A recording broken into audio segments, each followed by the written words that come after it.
अरविंद केजरीवाल और उनके मंत्री उपराज्यपाल वीके सक्सेना पर तथ्यहीन और झूठे आरोप तो लगाते ही रहे हैं, लेकिन अब उनके वकील भी अदालतों के सामने एलजी पर गलत इल्जाम लगाने लगे हैं। दिल्ली में फरिश्ते योजना के बंद होने के खिलाफ सुप्रीम कोर्ट में सुनवाई के दौरान दिल्ली सरकार के अधिवक्ता ने कहा कि फरिश्ता योजना उपराज्यपाल की वजह से नहीं चल रही है। इसके बाद एलजी सक्सेना ने अरविंद केजरीवाल सरकार पर फरिश्ता योजना में जिम्मेदारी से भागने का आरोप लगाया। फरिश्ते योजना को लेकर सुप्रीम कोर्ट में दायर याचिका पर उपराज्यपाल वीके सक्सेना ने मुख्यमंत्री अरविंद केजरीवाल को पत्र लिखा। उन्होंने लिखा कि सुप्रीम कोर्ट में सुनवाई के दौरान दिल्ली सरकार के अधिवक्ता ने कहा कि फरिश्ता योजना उपराज्यपाल की वजह से नहीं चल रही है। ये पूरी तरह से झूठ है, क्योंकि इसका संचालन स्वास्थ्य एवं वित्त विभाग करता है। इसका सीधा नियंत्रण मुख्यमंत्री के पास है। ऐसे में अपनी विफलताओं का दोष उपराज्यपाल पर डालना गलत है। उपराज्यपाल ने लिखा कि उन्हें स्वास्थ्य मंत्री की तरफ से बीते 23 अक्टूबर को भेजी गई फाइल मिली है। पत्र में मंत्री की तरफ से स्वास्थ्य एवं परिवार कल्याण के सचिव डॉक्टर एसबी दीपक कुमार और डॉक्टर नूतन मुंडेजा को निलंबित करने और फरिश्ते योजना को रोकने के लिए इनके खिलाफ अनुशासनात्मक कार्रवाई शुरू करने का प्रस्ताव था। इस प्रस्ताव को एनसीसीएसए को भेजे जाने के लिए लिखा गया था। उपराज्यपाल की तरफ से कहा गया कि अस्पतालों को लंबित भुगतान करने के लिए स्वास्थ्य मंत्री के प्रस्ताव को मेरे पास भेजना गलत और भ्रामक है। भुगतान के लिए कोई भी निर्णय मुख्यमंत्री और स्वास्थ्य मंत्री की ओर से लिया जाना चाहिए। स्वास्थ्य मंत्री ने अपने नोट में कुछ निजी अस्पतालों द्वारा लंबित बिलों का भुगतान न करने जैसे कुछ आरोप लगाए। उन्होंने फरिश्ते योजना के तहत सड़क दुर्घटना के पीड़ितों का इलाज किया था। उन्हें पता चला है कि लंबित बिलों के भुगतान और फरिश्ते योजना को फिर से चालू करने के लिए दिल्ली सरकार ने याचिका दायर की और ये योजना साल 2011 के कैबिनेट निर्णय द्वारा गठित सोसाइटी दिल्ली आरोग्य कोष का हिस्सा है। गरीब मरीजों और पीड़ितों की मदद के लिए विभिन्न योजनाएं 2011 से ही चल रही हैं।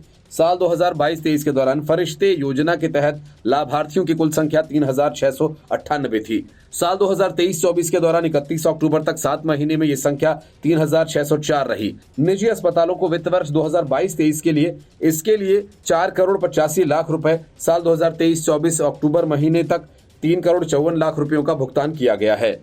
ये आंकड़े बताते हैं कि इस योजना को नहीं रोका जा रहा है और सरकार के आरोप गलत हैं। स्वास्थ्य मंत्री सौरभ भारद्वाज ने कहा कि फरिश्ते योजना को लेकर अधिकारी एलजी को झूठी जानकारी दे रहे हैं। एलजी को ऐसे अधिकारियों पर एक्शन लेना चाहिए। भारद्वाज ने कहा कि एलजी से अधिकारियों ने झूठ बोला है। इस वित्तीय वर्ष में अक्टूबर 2023 तक फरिश्ते योजना में 3,54,00,000 रुपए का भुगतान किया गया है। असल में ये भुगतान महज 2,08,00,000 रुपए का है। विधानसभा के एक सवाल में दिए गए जवाब में स्वास्थ्य विभाग ने माना कि फरिश्ते योजना का 8 करोड़ बकाया है। भारद्वाज ने कहा कि मैं एलजी साहब से फिर से अनुरोध कर रहा हूं कि दोषी अधिकारियों के खिलाफ सख्त कार्रवाई करें और भुगतान के लिए आवश्यक कदम उठाएं ताकि फरिश्ते योजना विफल न हो।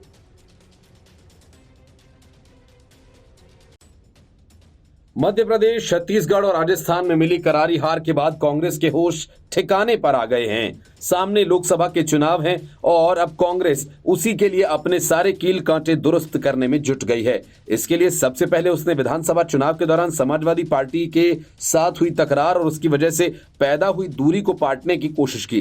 कांग्रेस को लेकर काफी सख्त बयानबाजी कर रहे अखिलेश यादव ने भी अपनी तरफ से काम शुरू कर दिया है और एक तरह से कांग्रेस पर हमले करना बंद कर दिया है। और दूसरी तरफ अखिलेश कहने वाले कमलनाथ को प्रदेश अध्यक्ष पद से हटाकर कांग्रेस ने समाजवादी पार्टी को यह संदेश दे दिया है कि अब वो साथ चलने और समझौता करने को तैयार हैं।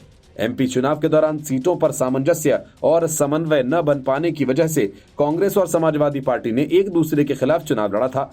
इतना ही नहीं, एमपी कांग्रेस के पूर्व अध्यक्ष कमलनाथ और अखिलेश यादव के बीच बयानबाजी का दौर शुरू हो गया था।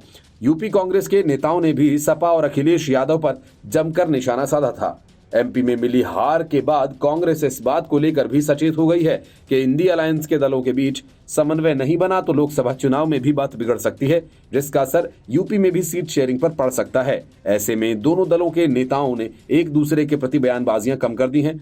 इस बीच माना यह जा रहा है कि इसी वजह से हार के बावजूद पद से चिपक कर बैठे कमलनाथ को कांग्रेस ने हटा दिया है। ऐसे में माना जा रहा है कि कांग्रेस के इस फैसले से अखिलेश के मन में खटास कम हो सकती है और सपा के साथ अब एमपी और यूपी दोनों ही राज्यों में लोकसभा चुनाव के दौरान सकारात्मक मोर्चे पर वार्ता हो सकेगी। कांग्रेस ने न सिर्फ कमलनाथ को रिटायर कर दिया बल्कि उनके साथ दिग्विजय सिंह का भी खेल खत्म कर दिया। कांग्रेस ने जीतू पटवारी को कांग्रेस की कमान सौंप दी है। ये बात और है कि जीतू पटवारी विधानसभा चुनाव में हार गए थे। बीजेपी की मधु वर्मा से 35,000 से अधिक वोटों से हारे। समाजवादी पार्टी मध्य प्रदेश में भी कुछ सीटों पर लोकसभा चुनाव लड़ने का मन बना रही है। अखिलेश यादव समेत पार्टी के अन्य नेताओं ने बीते दिनों इस बात के संकेत दिए हैं।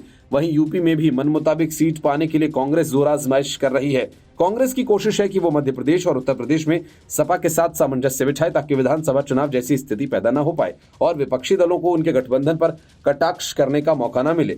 मध्य प्रदेश की 230 सीटों में से बीजेपी को 163 सीटों पर जीत मिली और पार्टी ने मोहन यादव को मुख्यमंत्री बनाया। इस चुनाव में कांग्रेस मात्र 66 सीटों पर जीत दर्ज कर सकी है।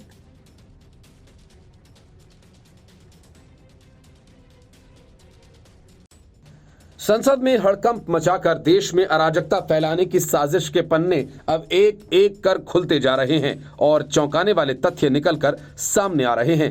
विजिटर्स गैलरी से कूदने की पूरी प्लानिंग किसके दिमाग की उपज थी, जांच एजेंसीज को इस बात का पता चल चुका है। और इतना ही नहीं, ललित झा ने जिन मोबाइल फोन्स के सेट को नागौर में नष्ट किया था, पुलिस ने उसे बरामद कर लिया है। लोकसभा के हॉल में 2 लोग विजिटर्स गैलरी से कूद आए और स्मोक गन से पीले रंग का धुआं फैला दिया। इस मामले में अब तक इस मामले में सभी आरोपियों की गिरफ्तारी हो चुकी है। साथ ही लगातार इससे जुड़े कुछ खुलासे हो रहे हैं। अब इस केस में एक और बड़ा खुलासा हुआ। सूत्रों का कहना है कि संसद की विजिटर्स गैलरी में पहली पंक्ति में प्लानिंग के तहत 2 आरोपी सागर शर्मा और मनोरंजन बैठे थे ताकि संसद भवन हॉल में प्लानिंग के तहत कूद पाएं। दोनों को पता था कि अगर विजिटर्स गैलरी में पीछे की पंक्ति में बैठे तो हॉल में कूदना संभव नहीं हो पाएगा। इस प्लानिंग का सूत्रधार मनोरंजन देवराज था, क्योंकि वो रेकी के दौरान बजट सत्र में एक बार बाकायदा संसद भवन की विजिटर गैलरी में पहली पंक्ति में जाकर बैठ गया था। इसलिए आरोपितों को पता था कि चेकिंग के लिए समय से संसद भवन पहुंचना है ताकि लाइन में आगे रहकर विजिटर्स गैलरी में पहली पंक्ति में बैठने को मिले और फिर अपने मकसद में कामयाब हो सके। जानकारी के अनुसार दिल्ली से करीब 450 किलोमीटर दूर नागौर के कुचामन सिटी के पास त्रिशंगया गांव के होटल में महेश कुमावत ने संसद कांड के मास्टरमाइंड ललित झा को रुकवाया था। दिल्ली पुलिस की स्पेशल सेल ने राजस्थान के नागौर से सभी आरोपियों के मोबाइल फोन्स बरामद किए हैं। हालांकि सभी फोन्स जले हुए हैं। मालूम हो कि इस कांड को अंजाम देने से पहले सभी आरोपियों के फोन मास्टरमाइंड ललित झा ने ले लिए थे। उसने मोबाइल फोन्स को राजस्थान भागने के दौरान तोड़कर जला दिया था। पूछताछ में ललित ने इस फोन का लोकेशन बताया था। गिरफ्तार आरोपियों ने इस बात को कबूल किया था कि जब वो संसद भवन के अंदर जा रहे थे तब संसद भवन के बाहर खड़े उसके सहयोगी ललित झा के पास सभी आरोपियों के फोन जमा करवा कर रखे गए थे। उसने पहले सब फोन तोड़े, उसके बाद राजस्थान के नागौर में ही उसमें आग लगा दी। नागौर से अब वो जले हुए मोबाइल के अवशेष बरामद कर लिए गए हैं। जली हालत में मोबाइल फोन रिकवर किए गए हैं। स्पेशल सेल की टीम अब इस फोन से जुड़ी जानकारी निकालेगी। जानकारी के अनुसार दिल्ली पुलिस के स्पेशल सेल को संसद की सुरक्षा के चूक मामले से जुड़े कई अहम सबूत बरामद हुए हैं। इसमें जले हुए मोबाइल फोन के अवशेष भी हैं। साथ ही आरोपियों के कपड़े और जूते भी बरामद हुए हैं। वहीं कुछ कागजात भी मिले हैं जो घटना के समय आरोपियों के पास मौजूद थे। दिल्ली पुलिस गिरफ्तार आरोपियों से पूछताछ के बाद अलग अलग जगह पर ले जाकर केस से जुड़े सबूत जुटा रही है।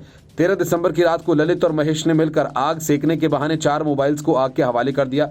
दोनों ने उस सबूत को नष्ट कर दिया जो संसद की सुरक्षा में सेंध के मामले में सबसे बड़ा सबूत था। इससे पहले खबर आई कि दिल्ली पुलिस की स्पेशल सेल ने राजस्थान के नागौर से सभी आरोपियों के मोबाइल फोन बरामद किए हैं। हालांकि जली हालत में मोबाइल फोन रिकवर किए गए।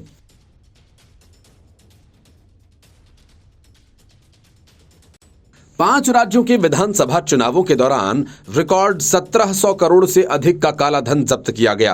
कांग्रेस इस झटके से उबर भी ना पाई थी कि झारखंड के उसके राज्यसभा सांसद धीरज साहू का काला खजाना पकड़ा गया, जिसके बारे में जांच एजेंसीज का मानना है कि ये सारा काला धन सिर्फ धीरज साहू का नहीं बल्कि कांग्रेस का भी है, जो चुनावों में खर्च करने के लिए एक जगह जमा करके रखा गया था। ये बात और है कि धीरज साहू ने ये कहकर कांग्रेस का बचाव किया कि ये धन उनके परिवार का है, जिससे मेरा और मेरी पार्टी का कोई लेना देना नहीं है। माना जा रहा है कि लोकसभा चुनावों के लिए फंड की कमी से कांग्रेस बुरी तरह से परेशान है, इसलिए उसने क्राउड फंडिंग से फंड जुटाने का ऐलान किया है। कांग्रेस ऐसा दशकों के बाद कर रही है। उसके पास पहले चुनाव लड़ने के लिए फंड की कोई कमी नहीं होती थी, लेकिन चुनाव दर चुनाव हार के बाद कांग्रेस की माली हालत खस्ता हो गई है। यही वजह है कि कांग्रेस धीरज साहू के मुद्दे से ध्यान भटकाने के लिए संसद घुसपैठ मामले को ज्यादा तूल दे रही है। बीजेपी के राष्ट्रीय महासचिव कैलाश विजयवर्गीय ने संसद में हुई घुसपैठ को बड़ा मुद्दा नहीं माना। उनके अनुसार कांग्रेस के राज्यसभा सदस्य धीरज साहू के ठिकानों से करीब 500 करोड़ रुपए मिलना इससे बड़ा मुद्दा है। उन्होंने कहा कि विपक्ष ध्यान भटकाने के लिए संसद की घुसपैठ को तूल दे रहा है। विजय वर्गीय ने इंदौर में कहा कि मुझे लगता है कि संसद की सुरक्षा में चूक छोटी बात है, जिसे विपक्ष ने बहुत बड़ा बना दिया है। कांग्रेस सांसद धीरज साहू के यहां से 500 करोड़ रुपए का बेनामी संपत्ति मिला, उस पर कोई बात नहीं बोल रहा। ध्यान भटकाने के लिए कांग्रेस पार्टी संसद की घटना को जबरन बड़ा मुद्दा बना रही है। देश के लिए दान नाम वाले कांग्रेस से नए क्राउड फंडिंग अभियान पर केंद्रीय मंत्री किरण रिजिजू ने निशाना साधा। रिजिजू ने इसे ऑनलाइन चंदा जुटाने के अभियान को वंशवाद के लिए दान योजना बताया। केंद्रीय मंत्री ने इसके बाद गांधी परिवार पर कटाक्ष करते हुए कहा कि ये योजना राजवंश की जीवन शैली के खर्चों को पूरा करने के लिए लाई गई है। किरेन रिजिजू ने इसी के साथ आयकर विभाग की रेड में कांग्रेस के राज्यसभा सांसद धीरज साहू के ठिकानों पर पाए गए अवैध धन पर भी तंज कसा। केंद्रीय मंत्री ने कहा कि अब पैसा जब्त होने के बाद कांग्रेस को इस योजना के साथ आना पड़ा है। अपने सांसद को पैसे लूटते हुए पकड़े जाने के बाद कांग्रेस उस राजवंश की जीवन शैली की लागत वाहन करने के लिए एक नई लूट योजना डोनेट फॉर डायनेस्टी योजना लेकर आई है। इससे पहले कांग्रेस ने अपने ऑनलाइन क्राउड फंडिंग अभियान डोनेट फॉर नेशन की शुरुआत की थी, जिसका उद्देश्य समान संसाधन वितरण के और अवसरों से समृद्ध भारत बनाने के लिए पार्टी को सशक्त बनाना है। कांग्रेस ने कहा कि ये पहल 1920-21 में महात्मा गांधी के ऐतिहासिक तिलक स्वराज फंड से प्रेरित है और इसका उद्देश्य समृद्ध भारत बनाने में पार्टी को सशक्त बनाना था। कांग्रेस महासचिव केसी वेणुगोपाल ने कहा कि पार्टी 18 दिसंबर को आधिकारिक तौर पर डोनेट फॉर देश अभियान शुरू करेगी। उन्होंने बताया कि क्राउड सोर्सिंग अभियान 28 दिसंबर तक ऑनलाइन प्रचलन में रहेगा। इस दौरान पार्टी जमीन पर भी अभियान चलाएगी। Bureau report, news of India.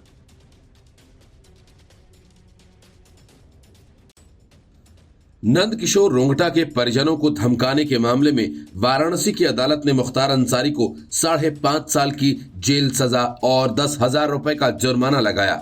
सजा सुनते ही मुख्तार रहम की भीख मांगने लगा, लेकिन जब लखनऊ में समाजवादी पार्टी और दिल्ली में कांग्रेस की सरकारें हुआ करती थीं, देश के उपराष्ट्रपति के पद पर बैठे हामिद अंसारी के होते यही मुख्तार किसी पर रहम नहीं करता था। मुख्तार की पेशी जेल से ही वीडियो कॉन्फ्रेंसिंग के जरिए करवाई गई। न्यायाधीश उज्ज्वल उपाध्याय द्वारा सजा सुनाते ही मुख्तार ने अपना माथा पकड़ लिया और सिर झुकाकर बैठ गया। वो न्यायाधीश से बोला कि जज साहब, इतना तो रहम कर दीजिए कि मेरी सभी सजाएं एक साथ चले। मुख्तार की सजा जेल में उसके द्वारा बिताए गए समय में एडजस्ट की जाएगी। 1997 में वीएचपी नेता नंद किशोर रोंगटा का अपहरण मुख्तार के गुर्गों ने कर लिया था। विश्व हिंदू परिषद नेता की पत्नी अपने पति को छुड़ाने के लिए पैरवी कर रही थी। इस पैरवी के खिलाफ मुख्तार अंसारी ने पूरे रोंगटा परिवार को बम से उड़ा देने की धमकी दी थी। तब पीड़ित परिवार ने वाराणसी के भेलूपुर थाने में एफआईआर दर्ज करवाई थी। मुख्तार अंसारी के खिलाफ दर्ज मामलों में पिछले 15 महीनों में से 7 सजाएं मिल चुकी हैं। उसे अलग अलग मामलों में और कोर्ट में 2 साल से लेकर आजीवन कारावास तक की सजा मिल चुकी है। फिलहाल उस पर दर्ज 65 मामलों में से 21 पर कोर्ट में सुनवाई जारी है। मुख्तार इस समय बांदा जेल में बंद है और उस पर कड़ी निगरानी रखी जा रही है। भाजपा विधायक सुशील सिंह ने मुख्तार अंसारी को अपराधी ही नहीं बल्कि देशद्रोही भी बताया था। उन्होंने कहा कि मुख्तार अंसारी ने न सिर्फ हर तरह के अपराध किए हैं बल्कि सेना की लाइट मशीन गन भी गायब करने जैसा अपराध किया है। भाजपा विधायक सुशील सिंह ने कहा कि मुख्तार अंसारी ने अपने कम से कम 100 राजनीतिक विरोधियों की हत्या करवाई है। आरोप है ये हत्याएं समाजवादी पार्टी की सरकार के संरक्षण में होती रहीं। सुशील सिंह ने बताया कि मुख्तार अंसारी के अपराधों को जैसे समाजवादी पार्टी लखनऊ से बढ़ावा देती थी, वैसे ही कांग्रेस उसे दिल्ली से संरक्षण दिया करती थी। कांग्रेस पार्टी ने मुख्तार के ही कहने पर उसके पूरे परिवार को मकोका लगवा दिया था। तत्कालीन उपराष्ट्रपति हामिद अंसारी का नाम लेते हुए भाजपा विधायक ने आरोप लगाया कि वो थाने पर कॉल करके मुख्तार अंसारी की पैरवी करते थे।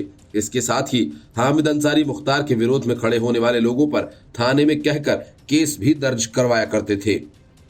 सुशील सिंह ने आगे बताया कि मुख्तार अंसारी सपा और कांग्रेस जैसे अपने राजनीतिक सरपरस्तों के साथ मिलकर अपने विरोधियों को न सिर्फ हत्या करवा देता था बल्कि उन पर कई केस लगवाकर उनको मानसिक तौर पर भी तोड़ देता था। सुशील सिंह ने कहा कि इस बुरे समय में भी उन्हें नरेंद्र मोदी और योगी आदित्यनाथ का आशीर्वाद मिला, जिसके दम पर उन्होंने मुख्तार के खिलाफ अपना संघर्ष जारी रखा। भाजपा विधायक सुशील सिंह ने दावा किया कि भले ही सरकार बदलने से माफिया मुख्तार कमजोर हो गया है, लेकिन उसकी जड़ें अभी भी मौजूद हैं। सुशील सिंह ने माना कि कई पीड़ित अभी भी मुख्तार के डर से मुंह खोलने से कतरा रहे हैं।